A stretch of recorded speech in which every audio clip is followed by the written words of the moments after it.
नमस्कार दोस्तों, मैं अंकुर उपाध्याय स्वागत करता हूं आप सभी का आपके अपने YouTube channel share market analysis में।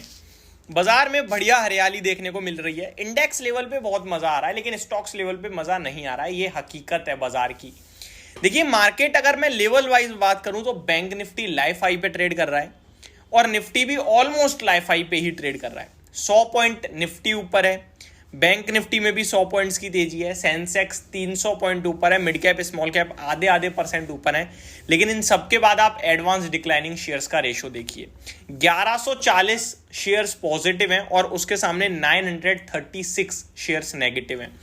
अब यहाँ पे अगर मैं सेक्टर स्पेसिफिक बात करूं तो सुबह जब मैंने पहली वीडियो 10:30 बजे आप सभी के साथ शेयर करी थी, A to Z सेक्टर हरे निशान में थे। लीड कर रहा था ऑटो, लीड अभी भी ऑटो ही कर रहा है, लेकिन अब A to Z हरे निशान में नहीं है। 4 सेक्टर लाल निशान में फिसल गए हैं और 2 किसी भी वक्त लाल निशान में फिसल सकते हैं। PSU बैंक, मेटल, IT लाल निशान में आ चुके हैं। मीडिया, फार्मा, बैंकिंग ये लाल और हरे में झूल रहे हैं। तो ये आपके लिए पूरे के पूरे बाजार का शॉर्ट अपडेट हो गया।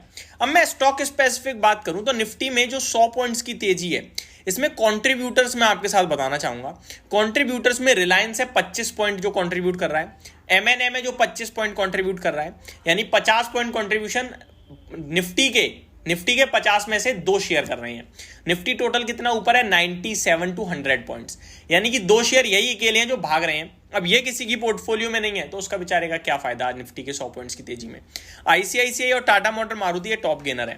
वहीं अगर मैं देखूं लाल निशान, तो लाल निशान में कोई ऐसा एक शेयर नहीं है जो बड़ी कंट्रीब्यूशन दे रहा है, ऑलमोस्ट सारे हैं थोड़े थोड़े कंट्रीब्यूट कर रहे हैं। इसीलिए अगर आप निफ्टी की बात करेंगे तो निफ्टी में 15 शेयर्स आपके नेगेटिव हैं और 35 पॉजिटिव हैं। नेगेटिविटी को लीड कर रहा है टेक महिंद्रा 1.5% नीचे, देन डॉक्टर रेड्डी लैब। अब ऐसे बाजार में जब कंफ्यूजन होता है कि यार बाजार ऊपर है, पोर्टफोलियो में पैसा नहीं आ रहा है, ये फ्रस्ट्रेशन होती है। यहां पे क्या करें, देखिए आपको मैं 2 चीजें बताता हूं। पहली, बाजार अच्छा है, सेंटिमेंट्स अच्छे हैं, शेयर का प्राइस नीचे है, तो वहां बिकवाली आ रही है। बिकवाली कैसे आ रही है, आप FIIs का डेटा डेली बेसिस पे देखते हो, वो कुछ ना कुछ बेच कर जा रहे हैं। कल हालांकि नहीं गए हैं, तो वो बेच कहां पे रहे हैं, स्टॉक्स में। और जब भी उनका बाइंग का फिगर आता है वो कहां आता है, FNO में, फ्यूचर्स में, ऑप्शंस में। तो डेटा क्लियरली दर्शा रहा है कि वो स्टॉक से हल्का हो रहे हैं।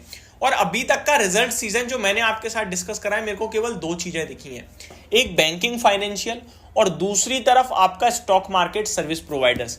इन 2 चीजों को छोड़ दिया जाए, सारे के सारे नंबर ज्यादातर खराब लेवल पे ही आ रहे हैं। और अच्छे नंबर्स पे अच्छा रिएक्शन आ जाए जरूरी नहीं है। तो ये देखने वाली बात है कि इस बार मार्केट कुछ खास पॉजिटिव कर नहीं रहा है रिजल्ट्स के बेसिस पे। तो मेरा मानना है कि स्टॉक मार्केट में इंडेक्स लेवल पे तेजी चल रही है और मैं आपसे कंटिन्यू कह रहा हूं कि आप इंडेक्स में ETF बाइंग करो। इस समय सबसे सेफ है, क्योंकि इंडेक्स 5% 3% टूटता है। निफ्टी दोबारा से अगर मान के चलो 22,000 आया, 700 पॉइंट गिरेगा, 3.5% भी नहीं बनेगा, 3% बनेगा। लेकिन इस बीच में शेयर 15% टूट जाएंगे और इंडेक्स वापस से 22,700 हो जाएगा और स्टॉक चले ना चले। तो आप क्या करो, सेफ्टी पॉइंट ऑफ व्यू से इंडेक्स पे फोकस करो। अब इंडेक्स पे कैसे करते हैं, वैसे तो सबको पता है ये ETF का, बट जो बिगिनर्स होते हैं कुछ लोगों को नहीं पता होता है। तो आप निफ्टी का ETF ले सकते हो, आप बैंक निफ्टी का बैंक बीज ले सकते हो, या डायरेक्ट ETF भी ले सकते हो। तो आपको क्या करना है, ETF पे फोकस करना है।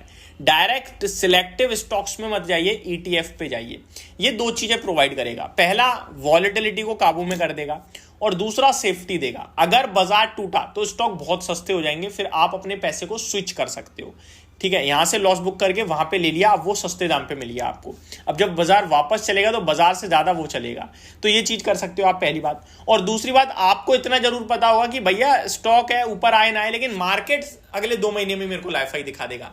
क्योंकि 2021 या फिर कोविड के बाद से आप ये कह सकते हो कि मार्केट हर 3-6 महीने में लाइफ हाई लगा देता है।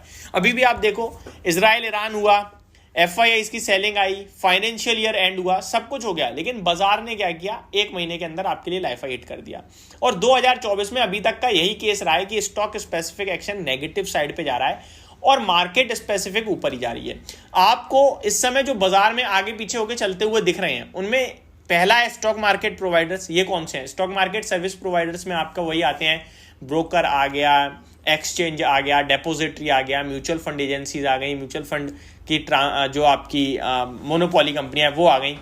और आपका जो लीड कर रहा है वो केमिकल कर रहा है, केमिकल में भी अच्छा मूवमेंट आ रहा है। तो ये कुछ सेक्टर है जो ऊपर जा रहे हैं। वहीं आईटी भी चला था इनिशियली बट वापस से टूट गया है। तो आईटी जो आपका भाव है, भाव के हिसाब से बहुत अच्छा हो रहा है, तो वहां पे आप फोकस कर सकते हैं। कंसर्न कहां पे है? देखो तेजी वाले बाजार में कंसर्न कहीं नहीं दिखता है। देखो जो चीज चल रही है, जो महंगी हो गई है, वो और चल रही है बाजार में। फॉर एग्जाम्पल आप कुछ पीएसयू बैंक्स को देख रहे हो, भागते ही जा रहे हैं, भागते ही जा रहे हैं। आप बहुत सारी रेलवे कंपनीज को देख रहे हो, भागती जा रही हैं। तो ऐसा कुछ है नहीं concern, but safety point of view से अगर आप नजर डालें तो आपके लिए बाजार में बहुत सारी चीजें दिख रही हैं इस समय। लेकिन आपके लिए सबसे बेस्ट अभी के हिसाब से होगा ईटीएफ, क्योंकि अभी वॉलेटिलिटी खत्म नहीं हुई है। अभी आपके लिए फेड चेयरमैन जेरोम पॉवेल साहब, फेड रिजर्व क्या करता है ये देखने वाली बात है। रेट कट कब से आते हैं, कब से नहीं आते हैं। आपके लिए आरबीआई, देखो आज एक जियोजीत की तरफ से अनाउंसमेंट आई है, वो कह रहे हैं कि रेट कट जो है पहले जुलाई में एक्सपेक्टेड थे, अभी आपका दिसंबर में उसको पोस्टपोन कर दिया गया है। कल सिटी ग्रुप कह रहा है कि भैया 100 बेसिस पॉइंट का रेट कट आएगा। चेयरमैन साहब कह रहे हैं, फेड चेयरमैन जेरोम पॉवेल साहब कह रहे हैं कि रेट कट होगा, 3 बार होगा, फिर कह रहे हैं नहीं होगा। तो बहुत कंफ्यूजन है, मार्केट पूरा वॉलेटाइल रहेगा, क्योंकि अभी अपना इलेक्शन के नतीजे आने शुरू होंगे। फिर 4 जून को आई थिंक इलेक्शन के आपके नतीजे, प्लस आपका उसके बाद अमेरिका में इलेक्शन शुरू हो जाएगा, रेट कट। तो अभी बहुत कुछ है, इस बीच में आपको सेफ्टी जरूरी है। देखो शेयर बाजार में एक बार उतर गए हो तो पैसा बैंक में वापस नहीं जाता है, रहेगा बाजार में ही। देखने वाली बात है कि आप कौन सा एसेट खरीदते हो। तो मेरे हिसाब से ईटीएफ बाइंग इस समय सबसे बेस्ट रहेगी। तो ये मेरी तरफ से आपके लिए एक शॉर्ट सिंपल अपडेटेड वीडियो थी। होप आपको सारी चीजें समझ में आई होंगी। Thank you so much for watching this video. Have a great day guys.